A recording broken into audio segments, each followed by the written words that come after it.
논문은 그 뭐예요? 그다 일일이 각주 달아야 되고 그거 다 달아야 되잖아요.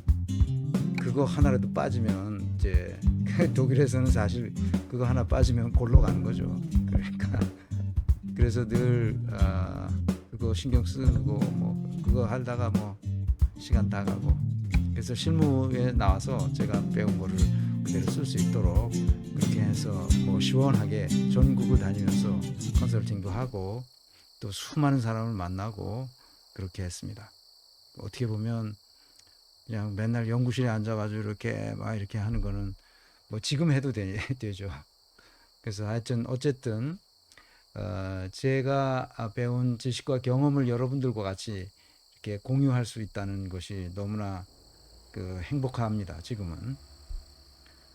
그래서 여러 선생님들이 염려해 주신 덕분에 저는 이제 조금씩 운동도 좀 하고 산책도 하고 해서 이거를 뭐 어느 정도는 지속 가능할 수 있겠다. 처음에 이제 1년은 어떻게 한번 해보자 그런 생각을 가지고, 언제 그만두더라도 해보자 이런 생각을 가지고 했는데 1년이 지났는데 보니까 뭐 할만하겠습니다. 염려해 주신 분들이 많아서 제가 운동도 좀 하고 뭐 이렇게 저렇게 몸 관리도 하고 또 아내도 특별히 신경을 써주고 그래서 제가 여기까지 왔습니다. 여러 선생님들이 이렇게 많이 들어주시고 해서 감사하고요. 오늘은 민주당이 개혁과 함께 성공하려면, 승리하려면 어떻게 해야 되냐, 그런 첫 번째 강의로 비전이란 무엇인가, 그거를 얘기해 보겠습니다. 댓글 한번 떠날 읽어보죠. 시간이다. 그러면 시작을 하겠습니다. 댓글을 읽어보겠습니다. 이게 긴 댓글인데요. 그냥 핵심만 제가 이렇게 잘라서 세 파트로 나눠서 소개합니다.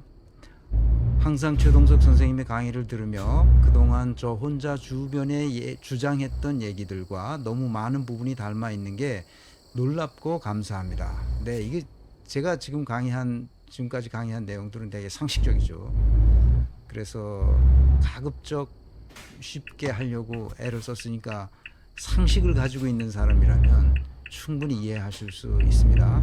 인사조직론이라는 게 철학과 경영과 정치와 모든 부분이 집합일 수 있다는 생각도 듭니다만, 그러나 그 사람이 선한가 악한가의 부분은 중요치 않다는 부분에서는 여러 강의를 들어도 쉽게 동의가 안 됩니다. 네, 동의가 안 되시겠죠. 우리는 인의 예지, 사람을 선한 본성을 가지고 그 선한 본성에 따라 행동해야 된다는 것을 수백 년 동안, 이 600년의 역사, 이게 우리를 이렇게 망쳐놨단 말이죠. 이 선과 악을 구분하려고 애를 쓰는 사람들 보면은 이 600년의 역사라는 게 얼마나 잘못된 역사였는지를 말해주고 있는 겁니다. 인간을 선한 인간과 악한 인간으로 구분한다는 것이 얼마나 멍청한 짓이라는 걸 아직도 모르고 있다는 거예요, 지금. 우회전 하세요. 얼마나 제가 답답하겠습니까? 인간은 선과 악을 함께 가지고 있어요. 선한 사람이냐 악한 사람이냐로 구분 지을 필요가 없다는 말입니다. 그러므로 그 사회와 조직이 악행을 받아들이는 환경 조건이냐 그렇지 않느냐에 달려 있다는 거예요. 이 환경 조건, 제가 얘기를 계속 하지 않습니까? 환경 조건이 뭐죠? 그 사회의 구조와 시스템과 프로세스예요. 좌회전할 준비하세요. 그걸 어떻게 설계했느냐에 따라서 어떤 사람이 악이 막 분출할 수 있고 어떤 사람은 하세요. 악이 분출하지 않고 선이 분출한다고, 어떤 환경 조건이냐에 따라서. 그러니까 환경 조건을 잘 설계하면, 그래서 그게 잘 실행되면 선악이 공존하는 사람들 속에서도 선만 행사하게 돼 있어요. 선만 행한다고요. 악을 행하지 못하죠. 하고 싶어도 못한다니까요.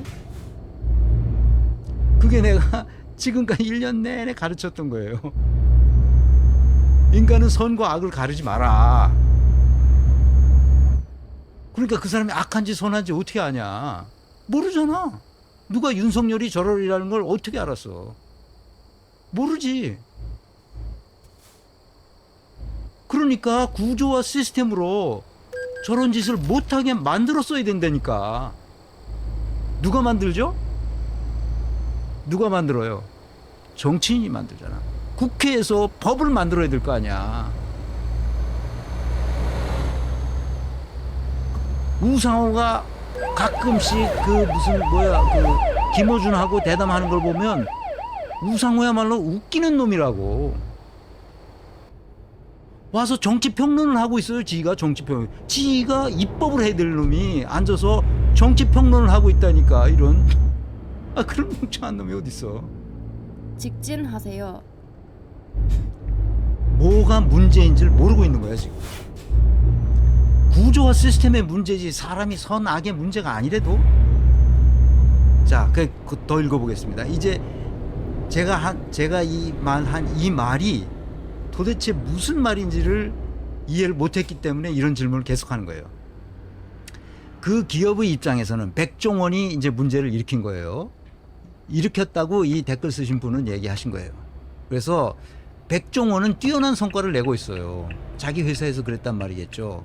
그렇다면 그 기업이라는 조직에서 백종원은 탁월한 성과를 냈기에 그 이 사람은 인사조직론의 관점에서 훌륭한 인재인가요? 그렇죠.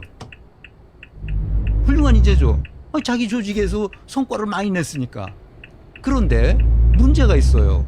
백종원의 사업체가 포장마차, 커피숍, 고깃집, 막걸리집 등등 백종원의 사업체가 들어서면 그 주변의 같은 업종의 다른 영세상인들은 다 문을 닫아야 된단 말입니다. 이 사람은 훌륭한 인재인가요? 그럴 수도 있고 아닐 수도 있어요. 그래서 뭐가 있어요?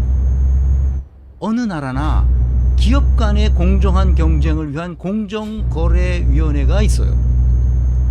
OECD 국가는 없는 나라가 없을 겁니다, 아마. 공정거래위원회라는 거 아시죠? 그 엄청 기업의 검찰 조직이에요. 기업을 때려잡는 검찰 조직이 바로 뭐냐? 공정거래위원회입니다. 여기 굉장히 무서운데요, 기업에는. 특히 재벌 기업들은 벌벌 깁니다. 공정거래위원회가. 공정위에서 떴다. 그러면 아작을 낼 수 있어요. 이 위원회는 재벌기업, 대기업, 중견기업, 중소기업, 벤처기업, 소상공인, 자영업자 등을 업종별로 규제하고 특히 대기업에 대해서는 엄청 강력한 규제를 할 수 있게 만들어져 있습니다. 아시겠죠? 이 판단을 누가 하느냐? 공정거래위에서 하는 거예요. 공정위라고 하죠. 어느 나라나 다 있어요. 그래서 시장 지배적인 사업자가 나타나면 이놈이 무슨 짓을 하나 하고 이렇게 딱 봤다가 거기 있는 이 사업체들을 다 긁어 모아서 지가 다 뱃속을 챙긴다. 그러면 아작을 내는 겁니다. 그러지 못하도록 딱 규제를 하게 돼 있어요. 그래서 골목 상권을 살도록 만드는 겁니다. 그러니까 대기업이 절대로 이런 소상공인 업종에 들어갈 수 없도록 만들어져 있어요. 그런데 음으로 양으로 어떻게 그 우회를 터가지고 들어가서 나중에 걸려가지고 또 뭐 어떻게 되고 그게 전 난리를 부리는 거예요 지금 우리나라가. 자, 그다음 마지막 문단 봅시다. 백종원은 자기 조직에서는 훌륭한 성과를 냈습니다. 그 주변을 말살시키면서 자기 조직만 키웠습니다. 자신의 회사라는 조직만으로는 볼 때는 백종원은 훌륭합니다만 과연 이 사람이 말대로 자신은 골목 상권을 도와줬는데 국회에 불려가서 엄한 소리를 들었을까요? 최동석 선생님의 평가에는 이 사람은 어떤가요? 무례한 질문을 드려봅니다. 무례하지 않습니다. 잘 이해가 안 되시니까 질문한 거는 정말 좋죠. 잘하신 겁니다. 이렇게 질문하는 데는 돈이 들지 않아요. 그러니까 질문을 좋아합니다. 저는 질문 드려 보는데 무례하다니요. 질문하는 건 아주 좋은 일이죠. 그래서 한국 문제가 있어요. 이 문제를 제대로 직무 수행할 수 있도록 하는 감독하는 기관이 어디죠? 감사원이 아니고 국회. 국회가 재구시를 하면 이 문제가 생길까요? 안 생길까요, 여러분? 안 생긴단 말입니다. 금융위원회와 감독원이 있잖아요. 금융감독원이 있고 금융위원회가 또 그 위에 있어요. 금융위원회는 정부에 소속된 거고 금융감독원은 정부에 소속되진 않아요. 상위 기관이 금융위원회고 그 하위 감독기관이 그냥 공무원 조직이 아닙니다. 금융감독원. 한국은행과 같은 그런 조직이에요. 한국은행 직원들은 공무원이 아니에요. 그런데 공무원에 준하는 직진하세요. 나중에 잘못한 거 있으면 공무원에 준하는 처벌을 받아요.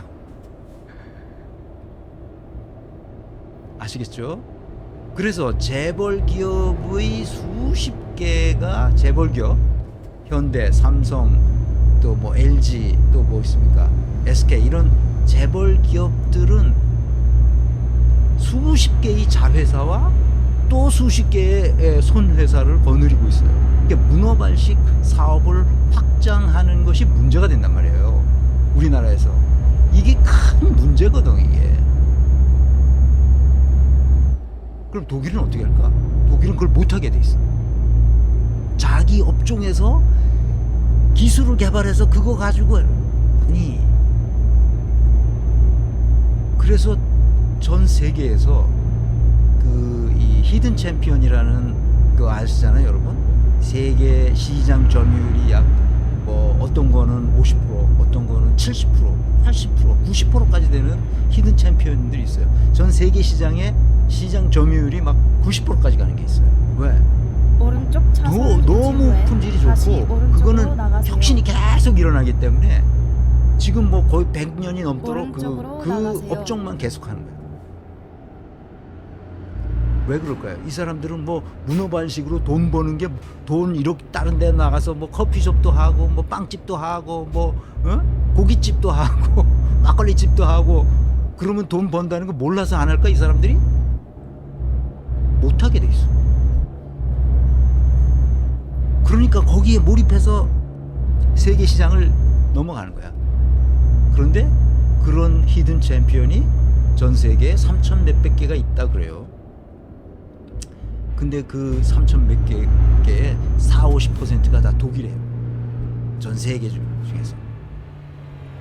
근데 우리나라는 몇 개 없어. 히든 챔피언이. 왜 그래요? 문어발식으로 다 퍼져나가기 때문에 뭐가 생기지 않은 거예요? 기업의 생태계가 생기지 않아. 생태계가 다 죽었어. 왜? 돈 어디서 조금 벌으면 이것도 해서 돈 벌고 저것도 해서 돈 벌고 저것도 해서 그 뭐 저 사돈의 8종까지 다 거기다 하나씩 띄워준단 말이야. 이렇게 못하게 돼 있어 그걸.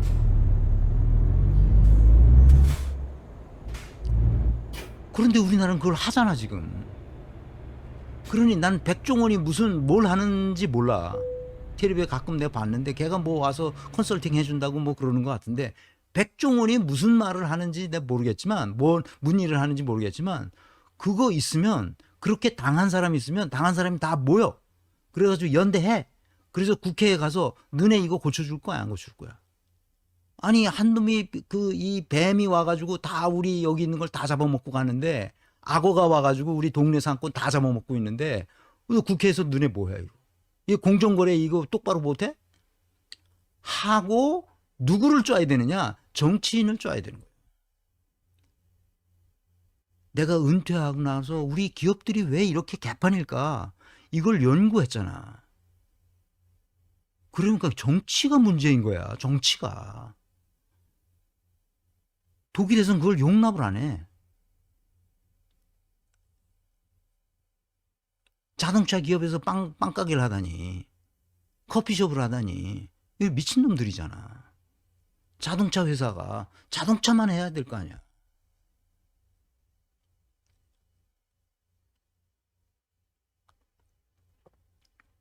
자동차 회사는 자동차 부품을 잘 안 만들어요. 부품 회사는 따로 있습니다. 부품 회사는 지멘스도 있고 부품 만드는 회사들이 있어요. 그 보쉬라는 그 회사가 제일 크죠. 그 밖에 다른 부품 회사들이 이렇게 생태계로 딱 모여 있어가지고 그것을 메이저 자동차 회사에다 납품합니다. 이 부품 회사들은 그 자동차 회사의 자회사가 아니에요. 전혀 다른 회사입니다. 그렇게 생태계가 구축돼 있다고. 그러니까 건강하게 다 같이 중소기업도 대기업이나 급여 체계가 전혀 다르지 않은 채 간단 말이에요. 그러니까 산업별 노조가 만들어져서 잘 살게 되는 거거든. 그래서 문재인 정부 시작하면서 김상조라 교수가 이거 시민단체에서 그 재벌 개혁에 대해서 외치던 사람 아니야? 이 친구가 공정거래위원장으로 갔어요. 그래서 나를 포함한 모든 지식인들이 전부 환호했다고. 저거 이 재벌의 사자가 재벌 개혁의 사자가 왔다고 재벌들이 벌벌벌벌 떨었다고. 김상조 얼굴만 보고 있었어요. 그런데 김상조가 거기 가더니 꼬리를 싹 내려. 재벌 개혁이 무슨 재벌 개혁이야? 다 필요 없어. 그리고 청와대 정책실장으로 가. 재벌 개혁 완전히 물 건너갔지. 좋아, 가자. 누가 그렇게 못하게 한 거야 이거? 문재인이 못하게 한 거야. 문재인이. 내가 문재인을 내가 지난 시간에 문재인 영양진단 했잖아요. 내가 하루 종일 문재인 깔 수 있어.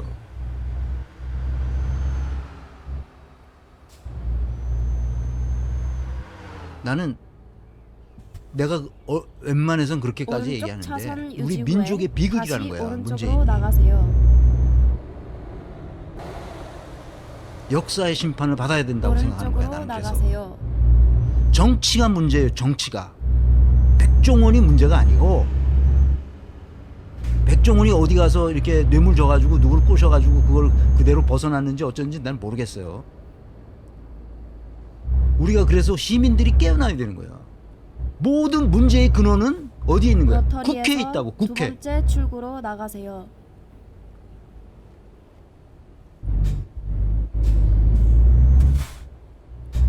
국회가 움직이지 않았기 때문에 나라가 이 꼴이 된 겁니다. 지금 나가세요.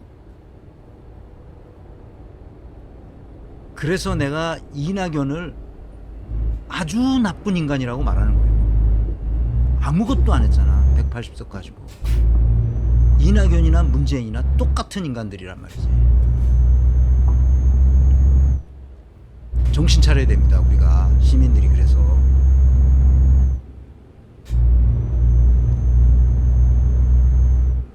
내가 어떤 불만이 있으면 그 불만의 원인은 대부분 정치에 있어. 그래서 정치인들을 잘 봐야 되는 겁니다.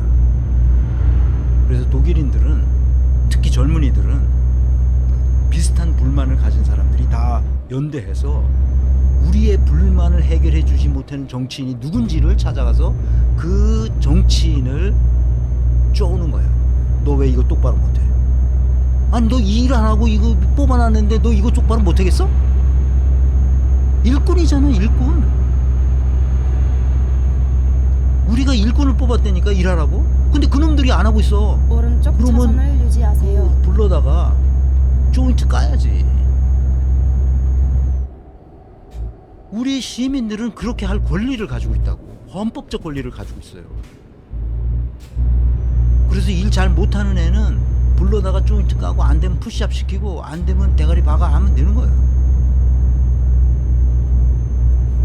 이것들이 어디서 큰 소리를 치고 있어? 우상호 나와서 떠드는 거 보면 진짜 한심한 인간이란 말이에요. 우상호 나와서 떠드는 거. 지금 뭐가 우리나라의 문제인지도 모르고 앉았어. 아니 지가 지금 수십 년 정치권에서 빌부터 먹었던 놈이 지금까지 와서 뭘 했길래 나라를 이 꼴로 만들어 놓고 와서 입을 벌리냐 말이야.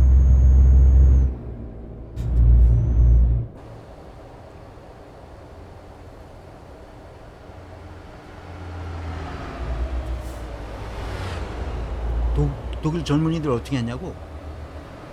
독일이 하도 힘들으니까 통일되고 나서 통일 비용 치르느라고 너무 힘들었잖아. 그러니까 몇몇 주에서 오른쪽 차선 그 주별로 이후에 대학 교육도 다시 다 주가 우회전하세요. 책임지는 겁니다. 주에서 그거 우회전하세요. 대학 입학금을 등록금을 받았어. 학기마다 우리 돈으로 되면 얼마 되지도 않아. 50만 원에서 70만 원 정도 등록금을 받았는데 어쭈구리 대학에서 등록금을 받아? 이것들이 돌았구나 이렇게 된 거지. 애들이 다 연대한 거야.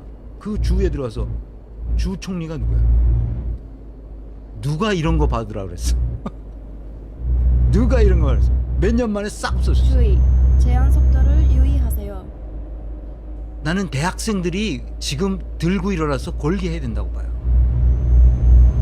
왜 걸게 해야 되냐? 왜 등록금을 받냐? 왼쪽 헌법에 차선을 어떻게 돼 있어? 유지하세요. 능력에 따라 공부할, 능력에 따라 교육받을 권리가 있어. 국민은. 그런데 돈이 없어서 지금 대학을 못 가는 애들이 있다는 거야. 그야말로 불공정하잖아. 그러니까 나와서 등록금 없애라고. 근데 등록금 없애겠다는 사람을 뽑아주면 되는 거잖아. 딱 그렇게 돼 있어요. 그러니까 정당이 개혁돼야 된다는 거야. 지금 민주당 같은 정당으로는 도저히 이건 민주주의를 실행할 수 없어요. 그래서 김은경이가 그걸 하려고 그러는데 요즘 보면 할 만한 왼쪽 능력이 차선 없는 것처럼 유지 후에 보여서 내가 걱정을 하고 있는 거지. 왼쪽으로 나가세요. 그래서 정치인을 잘 이용하는 시민들이 왼쪽으로 나가세요. 문명을 발전시키는 겁니다. 시민들이 연대하는 게 그렇게 중요한 거랬어요. 내가 연대와 보충을 계속 얘기하는 거예요. 독재자들은 절대 주의. 연대를 제한 못하게 속도를 합니다. 유의하세요. 봤잖아. 윤석열이 무슨 짓 하는지 봤잖아. 연대하지 못하도록 다 세월호 사건, 그다음에 뭡니까 여기 이태원 사건 159명이나 죽어도 외국인도 죽었는데 그 부모들이 모여서 연대할까봐 다 연락처도 공유하지 않고 이 짓을 하고 있단 말이야. 이 짓을. 왜? 연대하는 게 무섭거든. 독재자들은 그래. 그렇지만 진짜 민주주의를 하려는 사람은 어떻게 하겠어? 연대하도록 네트워크를 만들어주지. 개딸을 가장 무서워하는 놈들이 누구야 지금? 수박들이잖아. 친문 세력. 개딸들이 연대해가지고 뭘 자꾸 뭐 해라 그러니까 죽겠지 그냥.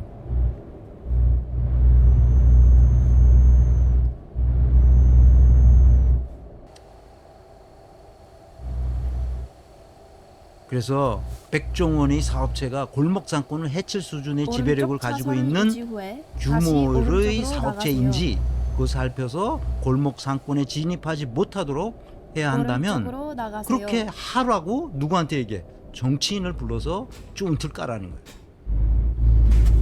국회가 문제입니다. 정치가 문제란 말입니다. 다시 말하면 정당이 문제인 거예요. 정당이 재구시를 못하니까 정치가 재구시를 못하는 거예요. 정치가 재구시를 못하니까 행정부가 허울만 있을 뿐 국가 전체가 해먹을 결심만 하고 있는 거죠. 해먹을 결심만 하면 얼마든지 해먹을 수 있는 나라가 바로 대한민국입니다. 뒤에서 얘기하겠지만 우리는 부정부패가 심각한 나라에 속해요. 그래서 386 세대로 정치를 하는 애들, 우상호 뭐 임종석이가 뭐 정치 다시 또 나온다고 뭐라고 그 무슨 준비 운동을 하는 모양인데 절대로 다시 하면 안 됩니다. 그런 애들은. 뭐 우상호는 자기가 그만두겠다고 했으니까 더 이상 내가 우상호에 대해서는 얘기 안 하겠습니다. 그리고 지금 뭐 김종민이니 뭐 이런 애들 뭐 무슨 뭐 노동 운동을 했느니 민주화 운동을 했더니 이런 시잘데기 없는 소리 떠드는 놈들 전부 다 내보내야 됩니다. 얘네들은 구시대를 벗어나지 못한 채 국회에 들어와 가지고 20년 30년 전의 모습을 그대로 아직도 가지고 있어요. 얘네들을 물갈이하지 못하면 심각해집니다. 얘네들은 스포일 됐기 때문에. 아시겠죠? 이 댓글 쓰신 분 뭐가 문제인지 그거를 따져서 백종원은 훌륭한 사람인지 아니면 정치권에 줄을 대고 거기서 뭔가를 뭐 이렇게 해가지고 한 사람인지 그거를 잘 보시면 돼요. 그걸 찾아봐야 돼요. 그래서 우리가 출발. 시민의 한 사람으로서 자주적으로 살아간다는 것이 좀 노력을 해야 돼요. 그래서 찾아봐야 됩니다. 찾아보시고 또 어떻게 됐는지 자세하게 써보시기 바랍니다. 그냥 나쁘다고 하면 안 되고 자료를 가지고 그 증거를 가지고 백종원이 무슨 짓을 하고 돌아다녔는지 그걸 가지고 그 만약에 진짜 그 불법 행위를 했다면 반쯤 죽여놔야죠. 하영미 선생님, 오른쪽 차선 유지 후에 소장님 덕분에 다시 안 깨어날 수가 우회전하세요. 없습니다. 네, 감사합니다. 제 역할이 이겁니다. 우회전하세요. 누가 저를 욕하면 욕 먹으면 되죠. 저는 돈이나 또는 뭐 명예나 무슨 권력이나 이런 거, 이 마약 같은 거죠. 다 이게 이런 거를 초월했어요. 이런 거에 그 초연해 있는 사람입니다. 저는 이미 계속 얘기하지만 은퇴를 2014년에 했어요.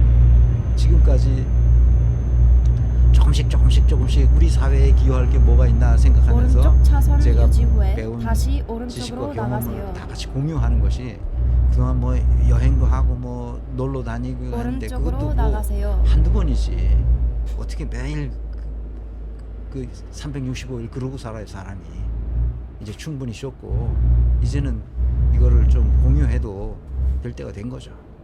그러니까 걱정하지 마시고 여러 선생님 이따가 잠깐 제가 광고가 들어왔어요. 광고가. 그래서 잠깐 광고할 텐데 여러분이 꼭 저를 도와주세요. 뭘 도와주셔야 되느냐? 광고 보시면 알아요. 광고 보시면 또 아까 뭐라고 누가 질문하셨는데 뭐 생각이 안 납니다. 네. 미리 말씀드린데 광고를 공익 광고인데요. 아주 여러 선생님들한테 꼭 제가 말씀드리고 싶은 그런 광고입니다. 자, 이제 조직을 어떻게 분석할 것인가. 이전에 강의를 했는데 다시 한번 머릿속에 장착하시기 바랍니다. SSPP를 머릿속에 장착하셔야 됩니다. SSPP가 뭐냐? 우리는 대통령, 비서실장, 국무총리 이 진짜 어마무시한 자리거든요. 여기가 엄청난 자리란 말이에요. 여기다 뽑아놨어요. 일 좀 하라고. 근데 이 일을 하나도 안 했어.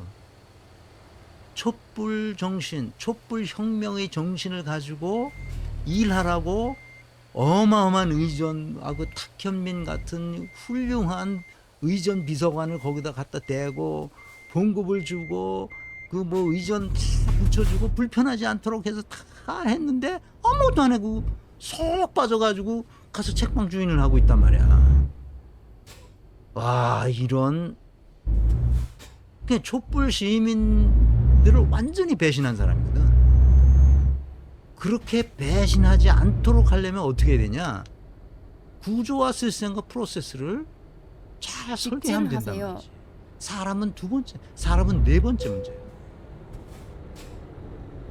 조직을 분석할 때 그래서 구조와 시스템과 프로세스. 이재명을 걱정하는 사람들이 많아. 나는 별로 걱정하지 않아. 왜 걱정하지 않냐? 이재명이 지금 과거에 해온 행적을 보면 알아. 어떤 미래에 그 사람이 어떻게 할지는 지금까지 해온 행적을 보면 안다니까. 지금까지 이재명이 무슨 행적을 해왔어. 자, 보세요. 성남시장을 이연임하는 동안에 뭘 했어요? 엄청난 일을 했죠. 남들이 생각하지 못하던 뭐예요? 무상복지 3종 세트를 만들어서 공급했어요. 이제 우리 민족의 5,000년 역사에 그런 지자체장이 있었나? 없었어. 무상복지 3종 세트를 기초자치단체장이 자기의 능력으로 만들어내서 그걸 줬다니까? 도지사가 됐어. 경기도지사 1,400만 인구를 우리나라에서 제일 큰 광역단체잖아. 그거 컨트롤 하는데 얼마나 힘들겠어. 그런데 1년 만에 전국 평가 1등을 해. 도종 평가 1등. 오케이. 새로운 경로를 찾자. 70만 밖에 안 되는 제주 도지사 상관없어. 하는 원희룡이는 몇 새로운 경로를 등했어? 찾을 거야. 중간도 못 가. 70만 명밖에 안 되는데 1,400만을 했대. 1,400만을. 이재명하고 원희룡하고 비교가 돼? 원희룡이는 몇 번 수석을 했다며. 그러니까 이게 머리가 좋다는 건 뭘 말이냐? 시험 오른쪽 성적이 차선을 좋다는 걸 유지 말하면 후에 안 된다. 다시 오른쪽으로 나가세요. 머리 좋다는 건 전혀 다른 거야. 머리 좋다는 거. 오른쪽으로 나가세요. 머리 좋다는 건 그래서 오늘 이제 데이비드 맥클레넌드 교수의 얘기도 잠깐 얘기했는데 오른쪽 글로 차선을 들어가서 얘기합시다. 유지하세요. 이렇게 SSPP를 먼저 생각해라. 구조와 시스템과 프로세스와 사람은 맨 마지막에 봐도 된다. 사람이 중요하죠.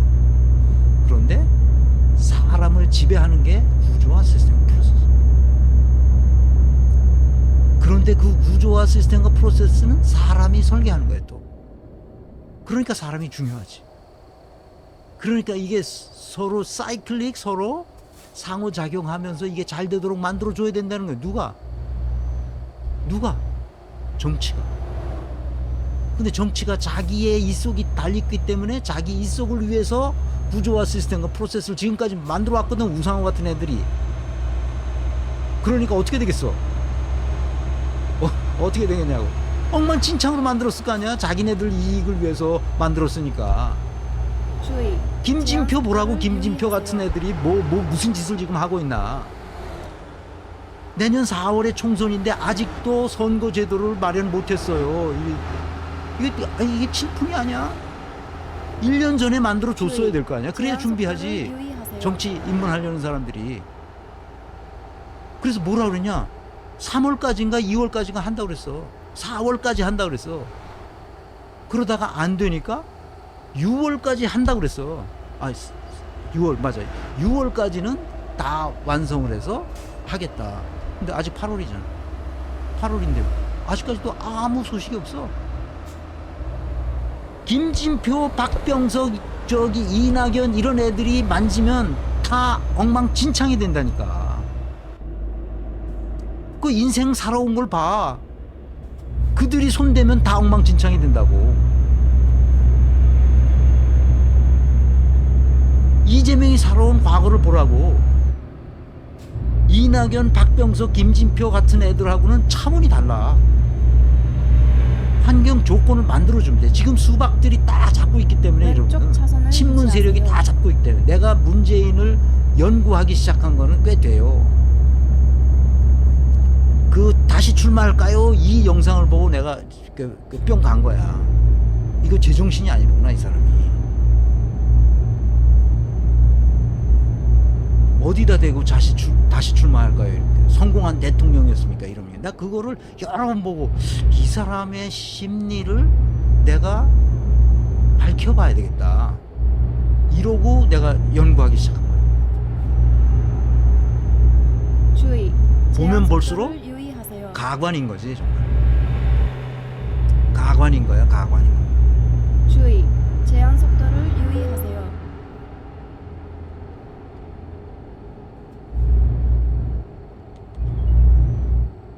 주의. 제한 속도를 유의하세요. 자, SSPP를 딱 모아서 6개의 모듈이 상호작용할 수 있도록 만든 게 바로 뭐냐? 다노 경영 플랫폼이에요. 하나의 플랫폼 안에 6개의 모듈이 작동해요. 그 중에서 출발점은 뭐라고? 비전이라고. 어떻게 돌아가느냐? 리더십을 발휘해서 비전을 밀어주는 거예요. 그때 그 비전은 어떤 비전이어야 밀어줄 수 있느냐? 그것은 compelling 해야 돼요. compelling vision, compelling purpose, compelling direction. 비전, 목적, 방향 다 같은 말이에요. 그 비전이 컴펠링 해야 된다. 컴펠링이라는 말 우리말로는 뭐라고 번역하기가 좀 어려울 건데 뒤에서 정확하게 정의해 드리겠지만 컴펠링 하다는 말은 눈을 뗄 수가 없이 매력적인 거예요. 그 비전은 보이지 않는 것을 막 보여주게 되잖아. 그러니까 거기에 딸려가는 거야 막. 그래서 결과를 알 수 있고 도전적이어야 되고 명확해야 된다는 거예요. 이 말이 무슨 말인지 그냥 대강만 알아서는 안 되고 오늘 명확하게 비전이 무엇이다 하는 것을 정치인들에게 설명하려고 이 강의를 준비했습니다. 민주당 구성원들은 다 보시길 바라요. 혁신위원들도 다 보시길 바라요, 이 강의를. 그래서 여러분들이 지금 동시 시청자 수가 제 계기판을 보면은 1202명이 계신데요. 1202분이 다 퍼날라서 혁신위원들뿐만 아니라 민주당 구성원들 다 보도록. 국힘당은 희망이 없고 그러니까 민주당을 살려야 왼쪽 되는데 차선을 쟤네들이 유지하세요. 누워있으면 안 되잖아. 빨리 일으켜 세워서 일을 하도록 만들어줘야 돼요. 그러려면 이 강의를 다 들어야 됩니다. 비전이 주의, 있으면 제한 속도를 반드시 뭘 해야 돼요? 유의하세요. 전략이 있어야 돼요. 전략은 각각 비전에서 나온 여러 가지 이니셔티브들, 과제 또는 전략 과제, 정책 목표 뭐 이렇게 말해. 여러 가지 말을 하는데 다 같은 말이야. 정책 목표, 전략 과제, 미션 이게 다 똑같은 말이야. 근데 이것을 누구에게 주냐? 이게 정확한 용어로는 이니셔티브라고 해요. 이니셔티브로 자기가 그것을 받아 안아서 내가 내 책임하에 그것을 실행에 옮겨야 돼. 전략이란 그런 거예요. 그러려면 그 어려운 이니셔티브, 어려운 미션, 어려운 정책 목표, 어려운 전략 과제를 내가 다 받아 안아서 그거를 실현하려면 나를 도와주는 조직이 있어야 된다. 그래서 조직 설계가 필요한 거예요. 전략은 그냥 하면 안 되는 거. 그걸 용투리만 하는 거거든. 새로운 그래서 경로를 조직을 찾고 만들어줘야 있습니다. 그 조직을 제대로 구성하려면 역량 있는 적절한 사람, right people, 적절한 사람들을, 올바른 사람들을 거기다 앉혀놔야 돼. 능력 있는 사람을 앉혀놔야 돼. 그리고 그들에게 일을 더 잘할 수 있도록 코치도 해주고 보상도 해주고 그래야 돼. 그래서 최종적으로 국민이 원하는 아웃풋 만들어내야 돼요. 그리고 그 아웃풋을 만들어낸 공무원들이, 고위 공직자들이 더 일을 잘할 수 있도록 해줘야 돼. 그래서 점점 국회에 들어와 있는 한 우상호처럼 이게 스포일 되지 않고 어떻게 하는 거야? 점점 더 잘하도록. 아이들이 처음에 가면 침대에 눕지 않아. 그런데 크면 클수록 나이 들어서 어려우면 나도 침대에 누워 있고 싶은 거야. 나이 들면 그런 거야 다. 그 우상호는 벌써 국회에 들어가서 몇 선 하더니 이제는 뭐야 중진했네 하면서 침대에 누워 있다고. 얘네들이 다 그래. 지금 386 애들 봐. 쓸모 있는 애가 없어. 쓸모 있는 애가 다 스포일 된 거지. 그게 왜 그렇게 됐을까? 걔네들이 구조와 시스템과 프로세스가 잘못 설계됐기 때문이에요. 독일 사람들은 위로 올라갈수록 유능한 사람들이 올라가. 그러니까 그 유능성을 발휘한단 말이에요. 그러니까 높은 데 올라가 있는 사람일수록 존경을 받아. 독일에서. 왜? 구조와 시스템과 프로세스가 그렇게 설계돼 있어요.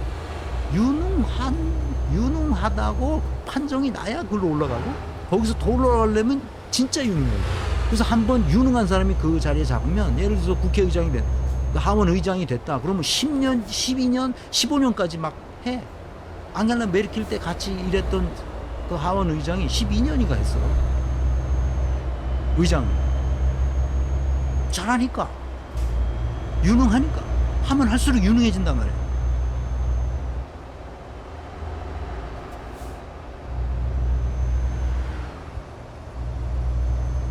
민주당의 친문 세력들 조심해야 됩니다.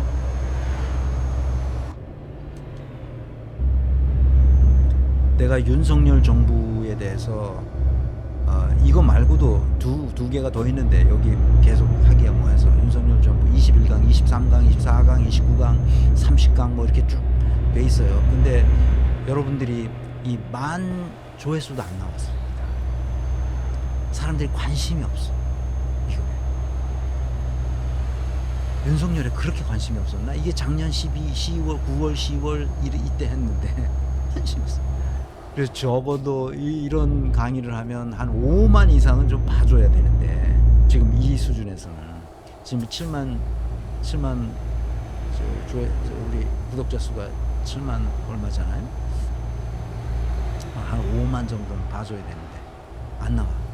그래서 내가 다시 이재명에게 하고 싶은 말, 민주당 구성원들에게 하고 싶은 말이 있어서 그거를 오늘은 비전을. 그래서 24강 같은 경우는 전략도 없다 뭐 이런 그 윤석열 정부 전략도 없다 이랬더니 이게 어떻게 됐어? 이게 4천 조회수, 5천 조회수도 안 나왔어. 그러니까 이게 전략이 그렇게 중요한데도 사람들이 잘 안 보는 거야. 그래서 민주당을 위해서 내가 이걸 합니다. 여러 선생님들 이걸 꼭 아시고, 근데 이거는 조직을 위해서도 그렇지만 개인을 위해서도 이런 삶을 살아가야 돼요. 그래야 강렬한 삶을 살면서 인생의 노년이 행복해져요. 그거를 여러분들에게 그 비결을 알려드리려고. 자기계발서 이런 거 다 볼 필요 없어. 그거 다 꽝이고, 경영학적으로 검증된 이 방법론에 따라 여러분이 살면 그 조직도 살고 여러분의 개인 인생도 살아요. 제발 부탁하는데 꼭 그렇게 사시면 좋겠습니다. 제가 이거 널리 퍼날라서 친구들한테도 퍼날르고 그렇게 해주시기 바랍니다. 무엇이 가장 중요한가? 아까 6개의 모듈이 하나의 플랫폼 안에서 돌아간다고 얘기했는데 그 중에서도 더 중요한 3가지가 있다고 했어요. 그것이 바로 비전, 전략, 조직이다. 이 3박자가 맞아야 된다. 이 3박자가 안 맞으면 꽝이다. 근데 여기서도 또 중요한 게 있는데 그게 비전이다. 컴펠링 해야 된다.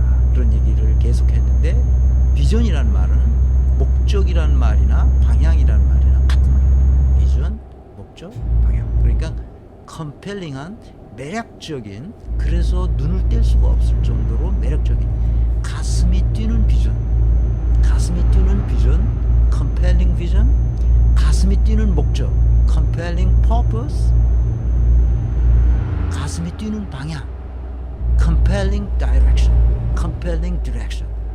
이해하셨죠? 이걸 만들어내라는 거예요.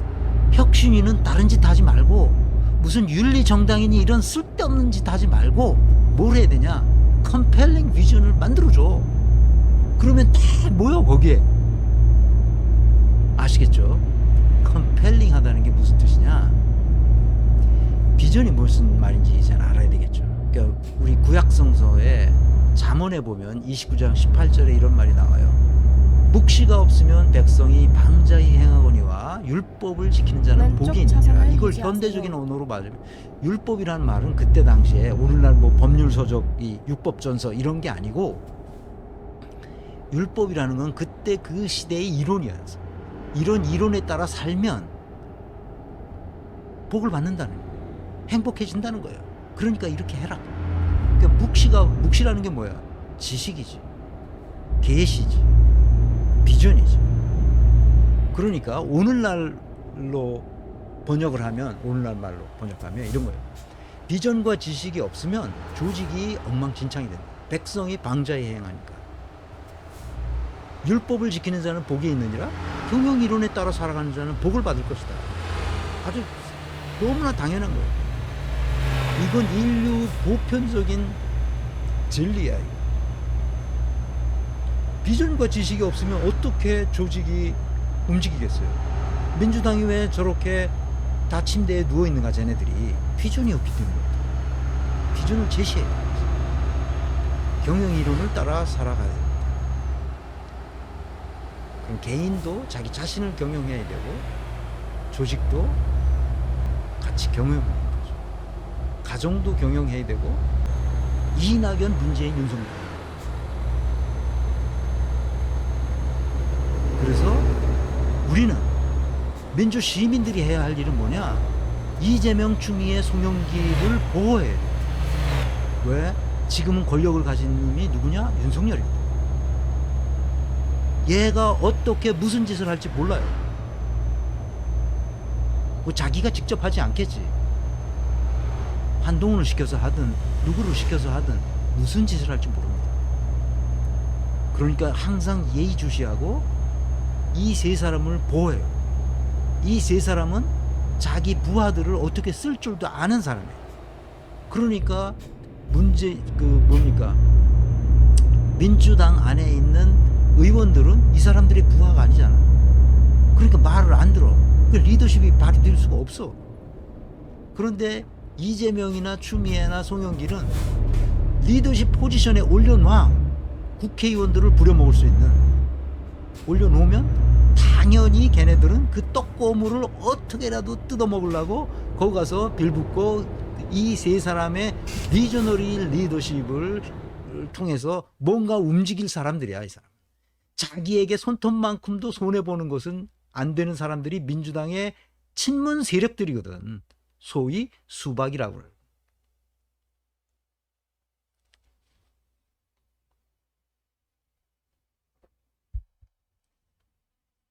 여러분 잘 아셔야 돼요.